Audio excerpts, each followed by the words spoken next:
Bonjour à toutes et à tous, dans cette vidéo, une méthode classique, un exercice très simple, construire un triangle, on connaît trois longueurs.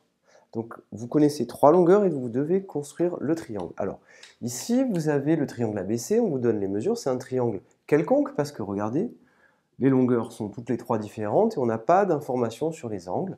Donc on semble avoir affaire à un triangle quelconque. Alors on va faire un petit schéma. Et la méthode c'est avant, à main levée, au brouillon, vous faites un schéma à main levée. Donc votre triangle s'appelle ABC. Donc ici on va écrire A, B et C. Le côté le plus grand, c'est BC. Il fait 5 cm. Vous écrivez 5 cm ici. A fera 4 cm. AB 4 cm et AC 4,5 cm. Donc le plus grand de tous, c'est celui-ci. Vous avez à présent une idée de votre figure, et donc vous allez tout simplement prendre votre règle dans un premier temps et construire BC de 5 cm sans difficulté. Donc moi je prends ma règle, alors moi je fais 50, pour qu'au tableau on ait à peu près les mêmes échelles. Donc ici vous avez BC, donc ici B et C, là on va écrire qu'on a 5 cm. À cet instant-là, vous êtes obligé de prendre votre compas. Si vous ne le prenez pas, c'est faux. Et vous devez indiquer les tracés de construction au compas. Si sur votre figure, il n'y a pas le compas, c'est faux. On va expliquer pourquoi. On va prendre notre règle et on va prendre, sur la règle, on va prendre une mesure.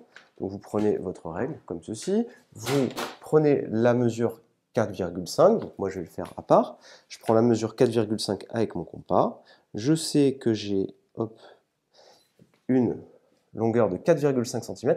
Et avec mon compas, je trace un arc de cercle. Ça veut dire quoi? Ça veut dire que le fait d'écrire l'arc de cercle comme ceci, ça montre que de là à là, on a nos 4 cm. Pardon. Donc là, on va prendre 4 cm exactement. Et vous aurez exactement ceci sur votre copie, et le professeur, quand il va corriger, il va voir qu'on a utilisé le compas et que de là à là, on a 4 cm. Maintenant, on va prendre un autre écartement, on va prendre un écartement de 4,5 cm. Donc vous prenez votre compas, vous écartez un tout petit peu plus, et vous mettez la pointe ici pour avoir de là à là une distance de 4,5 cm, et vous faites ceci.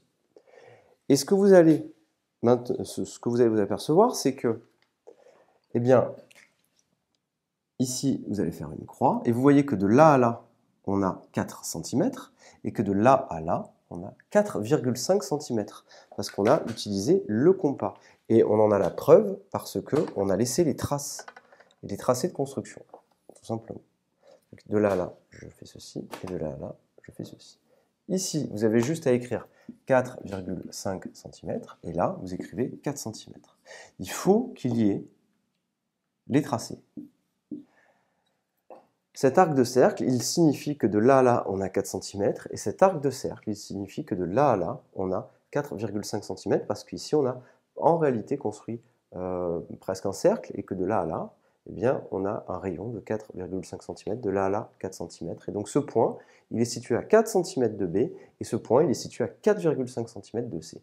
Et là, on a la certitude qu'on a fait juste. Si vous ne mettez pas les tracés de construction, vous aurez faux. Je vous remercie, et à bientôt.